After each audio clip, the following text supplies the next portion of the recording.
Whether it's a spring break party on Main Plaza or celebrating St. Patrick's Day on San Antonio's Riverwalk, some gathering around downtown say alcohol is part of having a good time. Today I'm going to go drink some margaritas, probably get some hurricanes at Pat O'Brien's or Mad Dogs. It's because of several DWI-related tragedies in the past several months. Police want drivers to be careful.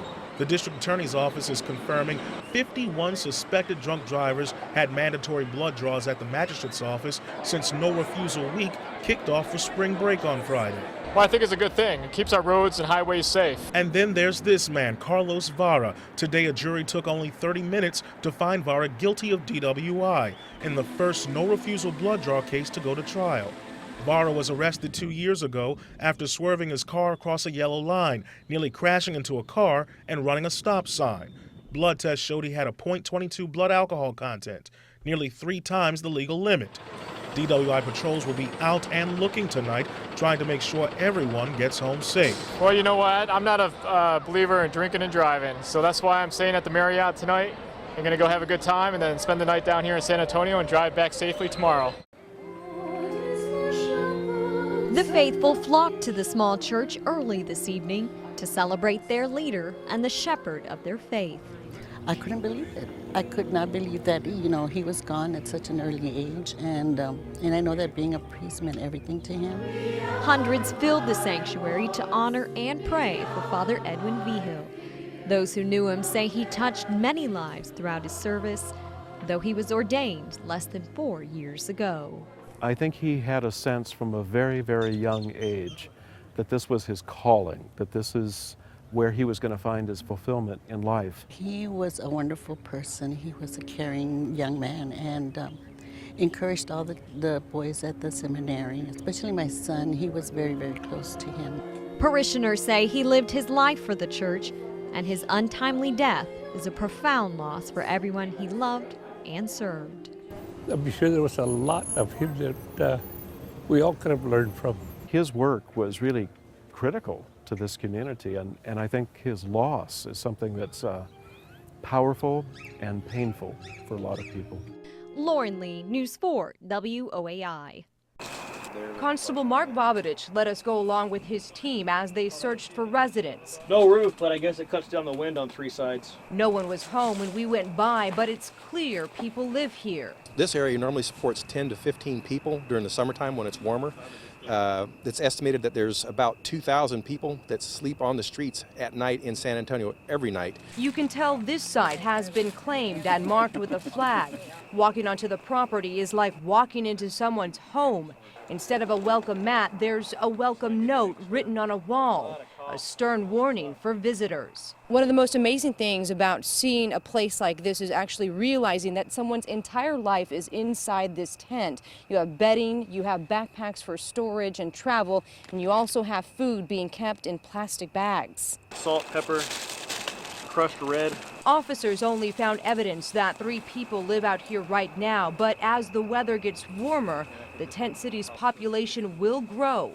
Bobadich is afraid families and children could be staying out here, risking their safety and their lives. We've been trying to find where they're located, trying to get them moved to other shelters like Haven for Hope, where they can get the kind of care they need, whether it be medical or for the children as far as food and nutritional. Bobadich is working with local homeowners associations to locate other tent cities in San Antonio. He's trying to reach out to these homeless residents, not to arrest them, but to help them. The constable tells me that some of the homeless people living here could be responsible for some of the smaller crimes in this area, like theft. He does believe these people are unpredictable and could be dangerous. So if you see anything suspicious, give them a call at 335-4750. On the northeast side, Mireya Villarreal, News 4 WOAI. Don, tonight's game is the showcase event of All-Star Weekend, but when it comes to showcasing the league this year, the NBA is looking forward by reliving the past. They are the NBA's version of Back to the Future. I can't believe what I'm seeing. 17-year-old Amari. Already focused like a pro.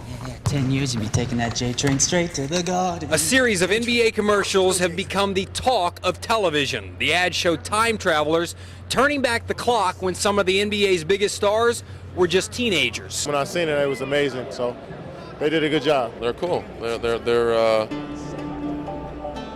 very well thought out. It's amazing that to think that, you know, those guys, they were high school kids at one time and sitting in a classroom or shooting shots in an open gym. Do you freak out when you see that? I mean, I did. I showed my mom, and she kind of freaked out a little bit too. Kevin Durant, Oklahoma City Thunder.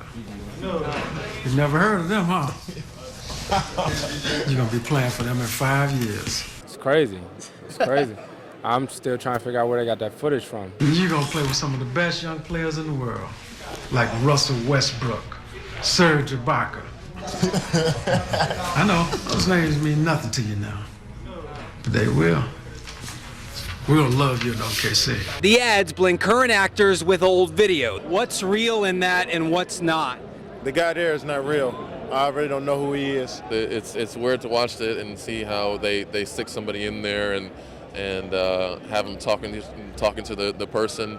It's just great to have footage like that. The big question isn't how it's done, but rather, where did the video come from in the first place? Well, I don't know where they got the footage from. You don't? I think I was 16 at the time, and I don't remember that. I'm still trying to figure out where they got that footage from, because I don't remember what day that was. I know it was practice, and it had to be either my junior or senior year, because I was on varsity. Look at these guys. They all got talent, they got dreams, just like you. But it's not about that. It comes down to effort and desire. I have no clue. I got my parents trying to figure out where they got that from. The title of the ad says it all. Encouragement. Even NBA stars needed a push when they were young. Is there a message there? And if somebody had gone back and said, hey, this is going to be your life, would you have told them, hey, you're crazy? Yeah, I would have. I knew if I worked hard I could get here, but I didn't think things like this would come this quick. So I'm blessed, man. I can't complain. If there's a complaint, at least from Spurs fans, where's Tim Duncan's flashback? Shouldn't we make like a campaign to get you your own commercial? I think you should start that campaign, honestly. I should be your agent. You should be my agent. 10%? Of what? What's the cut, though? It all depends on the cut. Hey, baby, I'll take 10% of whatever you get. So far, there are just 5 spots. Amari Stoudemire, Stephen Curry, Steve Nash, Chris Paul, and of course the original Kevin Durant. And oh, by the way, the company that produces these commercials, the same company that produced the Star Wars Volkswagen spot that was such a huge hit during this year's Super Bowl. In LA at All-Star Weekend, David Chancellor, News 4 WOAI. The DART team allowed us to tag along as they hit an area where drug houses and gang-related shootings have some neighbors fearing for their own safety. The DART team set up surveillance. Call me when y'all are ready. This time targeting an area called Four Corners at Ferris and Bellinger on the east side. We're hitting some vacant properties today, and we're also hitting some properties that have tenants. 3 properties, each connected by common crimes, according to the team. This is basically the hub for the drug activity in this Four Corners area, as well as for gang activity. DART investigators have to be cautious on this case, so they ask us to watch from a distance as police move in to hit the first house. Within minutes, several men are in handcuffs. What it appears is that people were trespassing onto the property to hide from the police and or hide their drugs when the police were coming. DART investigators tell me this yard is a popular spot for drug deals. We're starting to get wise to where they're hiding a lot of their dope. A K-9's called in and soon points out a small amount of drugs. As for these men, no arrest today, but a strong warning. The next time they're found on the property by the police, they will be arrested for criminal trespassing. Green light, go on in. DART investigators check out another nearby home, but only find some minor foundation problems. This one's in pretty decent shape right there. So it's on to the next house across the street. Well, right now I'm standing inside of a house that DART tells me the city's had to close up several times because of prostitution and drug activity. Just take a look at this table here. You can see syringes and drug balloons. Here, code inspectors find dirty syringes in every room. The place has no power and rats have eaten through the walls. Now we're headed next door. Drug sales of crack cocaine. The DART team tells me several shootings have happened here and the tenants are violating city code with junk cars. And the next step may very well be the filing of a lawsuit to have the property declared a common nuisance, closed up, boarded. The DART team's just scratched the surface in this neighborhood. and know there's more work to do. It's not just an east side problem, it's a problem everywhere in the citywide. The Dangerous Assessment Response Team has hit more than 100 properties since it started in 2008. Now, if you'd like to report dangers, code violations, and nuisances in your own neighborhoods, all you have to do is call 311. I'm Damon Fernandez for News 4 WOAI. Katrina brought brutal winds and rain that tore through New Orleans, ripping apart rooftops, shattering windows, and making street signs bend and sway like they're made of rubber. The rains led to massive flooding, turning the parking lot of our hotel into a small ocean. I'm just amazed. The predictions are pretty much on target. Jefferson Parish Sheriff Deputy Craig Tafaro and nearly 100 other officers waited out the storm with us, ready to help while they worried about their houses and their families. Tafaro's daughter is still in the area and he hasn't been able to reach her. I'm worried about it. Fast forward a day and a half. My photographer and I jump on a truck to check out the damage. This is the scene. Water still stranding many people, but now some roads are dry. But it's clear a hurricane came through here. Well, outside of the flooded areas, you can see the destruction that Katrina caused. Check out this uprooted tree. This is one of just hundreds, maybe thousands in this town, all because of Hurricane Katrina. While everyone waits out the high waters, Tafaro is praying for his daughter. A day at the spa, a quiet moment on the Riverwalk, a visit to a religious shrine. You can create your own Eat, Pray, Love experience right here in beautiful San Antonio. The campaign is based on what's known as transformational tourism, where people take a trip to rediscover themselves. It could be a pilgrimage for some. Relax, rest, to ground yourself.